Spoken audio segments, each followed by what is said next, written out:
नमस्कार दोस्तों, आप सभी का स्वागत है सबसे महत्वपूर्ण, सबसे उम्मीद से भरे और सबसे लंबे ग्राउंड रिपोर्ट वाली वीडियो में।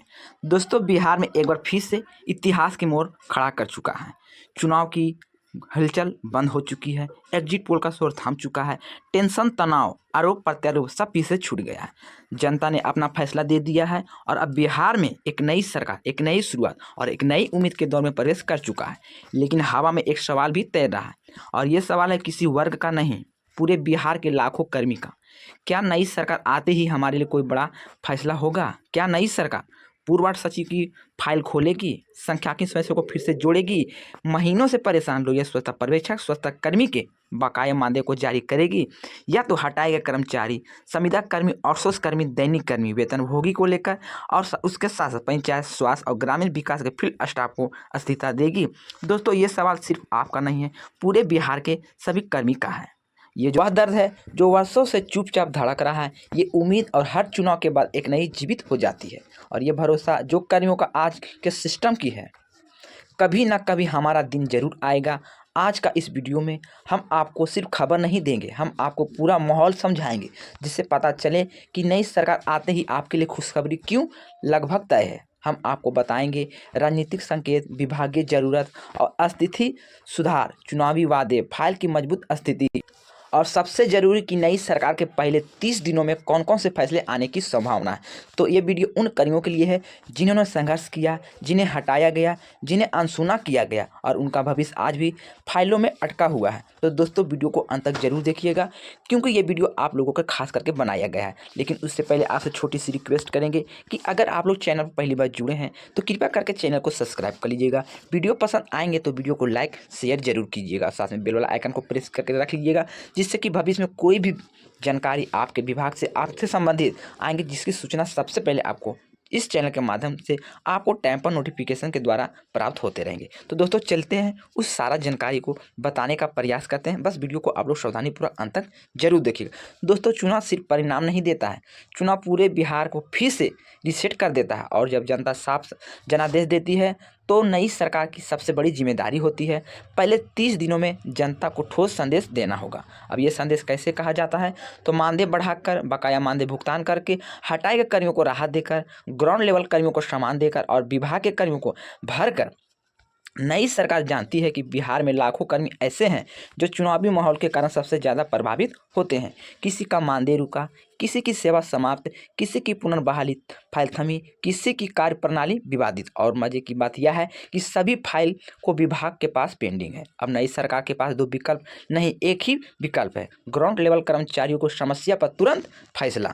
क्योंकि चुनाव के बाद सरकार सबसे पहले उन वर्गों को छूती है जो उनके लिए राजनीतिक रूप से उपयोगी भी हो और सामाजिक रूप से संवेदनशील भी हो। दोस्तों, अगर आप ध्यान दें तो बिहार के हर वर्ग, सबसे बड़ा पूर्वाट सचिव, गन्नाकार, सांख्यिकी स्वयंसेवक, लोहिया स्वच्छता कर्मी, नगर निकाय सफाई कर्मी, आंगनबाड़ी सेविका सहायिका, आशा जीविका दीदी, स्वास्थ्य विभाग के आउटसोर्स कर्मी, स्कूल कॉलेज के अतिथि कर्मी, हटाए गए कर्मचारी, डाटा एंट्री ऑपरेटर, पंचायती राज कर्मी, शिक्षा विभाग के बहु प्रशिक्षित कर्मी, इन सब की ताकत है।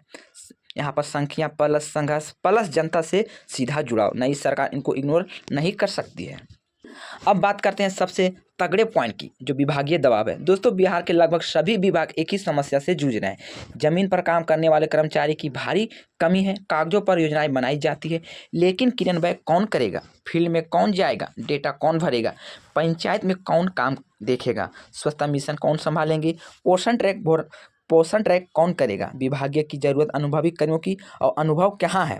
तो हटाए गए कर्मी, पूर्वाट सचिव, संविदा कर्मी, फील्ड वर्कर कर्मी के पास। इसलिए विभागीय सचिव ने चुनाव से पहले भी रिपोर्ट भेजी थी कि पुनर्बहाली आवश्यक है, मानदेय संशोधन आवश्यक है, स्वच्छता मिशन पर कर्मियों की कमी, पंचायत में डाटा प्रविष्टि के लिए स्टाफ की जरूरत, स्वास्थ्य विभाग में आउटसोर्सिंग पर पुनर्विचार, नगर निकाय के सफाई स्टाफ की भारी कमी। इसका मतलब साफ है, नई सरकार को ऐसे ही जैसे कि कमान मिलती है, विभाग चाहते हैं तुरंत फील्ड स्टाफ उपलब्ध कराए जाएं।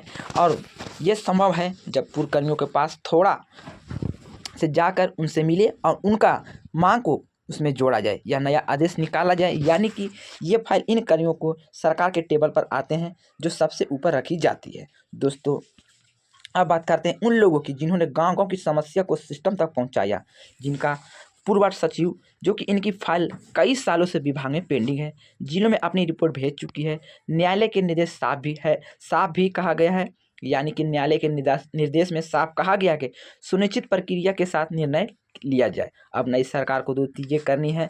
समीक्षा की कमेटी, यानी कि जिसमें यह देखा जाएगा कि कौन लोग बिना आरोप से हटाए गए, किनकी फाइल अधूरी थी, किनकी बर्खास्तगी अव्यवस्थित देखी गई। दूसरा है पुनर्बहाली का आदेश, जहां स्पष्ट है गलत तरीके से हटाया गया था उन्हें वापस लिया जाए।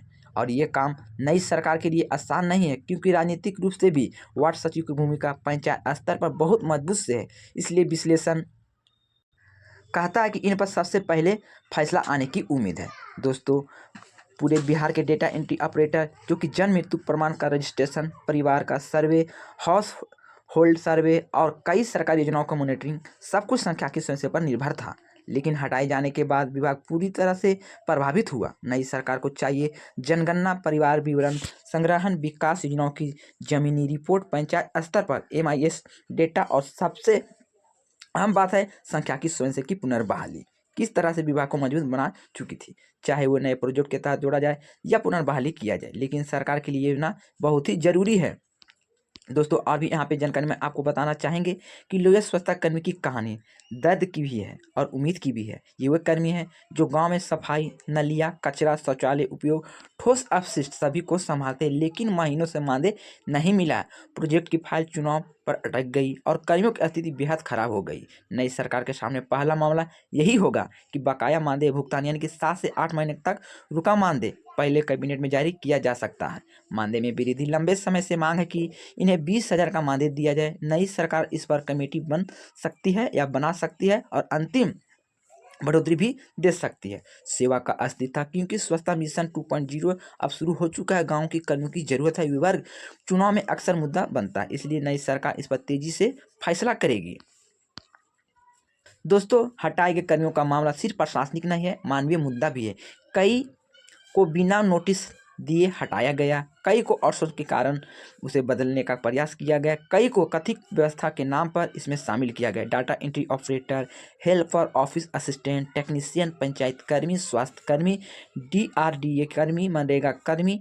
नई सरकार को सबसे पहले एक रिव्यू कमेटी बनानी होगी जो देखेगी कि कहाँ हटाना उचित था और कहाँ हटाना गलत, कौन लोग विभागीय कमी के कारण हटाए गए हैं, किनकी सेवा तत्काल बहाल की जा सकती है। और दोस्तों, आप समझिए बिहार में इतने विभाग चल रहे हैं लेकिन अनुभवी स्टाफ ही नहीं है, इसलिए हटाए गए कर्मी की कम से कम 30 से 40 साल की संख्या में वापस जोड़ी जा सकती है। यह सिर्फ भविष्यवाणी नहीं बल्कि विभागीय जरूरत भी है।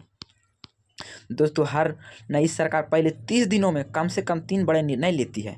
पहला, कर्मियों की राहत पैकेज। इनमें आता है बकाया भुगतान, मानदेय संशोधन, पुनर्बहाली आदेश, नियमावली में सुधार। दूसरा है विभागीय रिक्तियां का भरना, यानी बेहद जरूरी है, क्योंकि स्वास्थ्य कर्मी, ग्रामीण कार्य और शिक्षा, पंचायत, सब जगह भारी कमी में इन सभी की जरूरत है। विवादित आदेशों पर रोक, यानी तीसरा जो है हटाए गए कर्मी की फाइलें सबसे पहले इन श्रेणी में आते हैं। दोस्तों, हम आपको ये भी बता देना चाहते हैं कि संभावित घोषणा कब तक हो सकती है। तो मैं आपको इस वीडियो के माध्यम से बताना चाहते हैं कि पहला कैबिनेट की बैठक सरकार गठन के बाद 7 से 10 दिन के अंदर लोहिया कर्मी का बकाया, डाटा एंट्री कर्मी पर आदेश और सांख्यिकी कर्मियों को प्रोजेक्ट। दूसरा कैबिनेट 15 से 20 दिन के अंदर पूर्व सचिव का निर्णय, स्वच्छता मिशन 2.0 पर कर्मी का विस्तार, पंचायत फील्ड स्टाफ की पुनर्बहाली। तीसरी कैबिनेट जो होंगे 30 दिन के अंदर आउटसोर्स नीति का बड़ा सुधार, महिला कर्मियों के लिए विशेष पैकेज और मानदेय वृद्धि, नया नीति लागू। दोस्तों, जब भी नई सरकार बनती है तो लोगों को नई उम्मीद जन्म लेती है, लेकिन इस बार अलग है, क्योंकि इस बार कर्मियों का संघर्ष वो संघर्ष है जिससे हर गांव, हर कस्बे, हर पंचायत में देखा गया है। पूर्व सचिव का इंतजार, गन्नाकारों की पीड़ा, लोहिया कर्मी की आर्थिक दिक्कत, हटाए गए कर्मी की बेबसी, आंगनबाड़ी, आशा का सम्मान। ये केवल एक नौकरी का मामला नहीं है, ये करोड़ों परिवार की रोजी रोटी की बात है, ये युवाओं को भविष्य की बात है, ये गरीबों और रोजगार की लड़ाई है। नई सरकार ये भी जानती है कि इन्हें नज़रअंदाज करना राजनीतिक भूल होती है। इस बार फर्क पड़ेगा, इस बार फाइल आगे बढ़ेगी, इस बार टेबल पर दस्तखत होंगे और इस बार आपका सबसे बड़ा पार होंगे। तो दोस्तों ये छोटी सी जानकारी आप सभी संविदा कर्मी, आउटसोर्स कर्मी, दैनिक कर्मी, हटाए गए कर्मी यानी कि 45 विभाग में जितने भी कर्मी हैं उनको लेकर ये जानकारी थी। तो मैंने सारा जानकारी, सारा इन्फॉर्मेशन मैं आपको इस वीडियो में बताए हैं। बस आप लोग को थोड़ा सा इंतजार करना है। सरकार को जैसे ही कुर्सी पर बैठते हुए आपके लिए नया गुड न्यूज जारी हो सकता है, नया नोटिस आ सकता है। इससे पहले मैं आपसे छोटी सी रिक्वेस्ट करेंगे कि आपको इस चैनल पर जो भी जानकारी दी जाती है, सूत्रों द्वारा जो मुझे मिलता है, मैं वही जानकारी यहाँ पे बताने का काम करते हैं। क्योंकि दोस्तों आने वाले 30 दिनों में आपके लिए बेहद महत्वपूर्ण होने वाली है।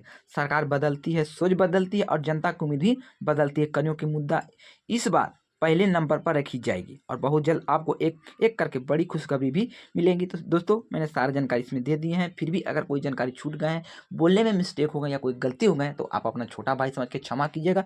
दोस्तों मिलते हैं इसी तरह से नए वीडियो में नई अपडेट के साथ। जब तक के लिए goodbye, thanks for watching.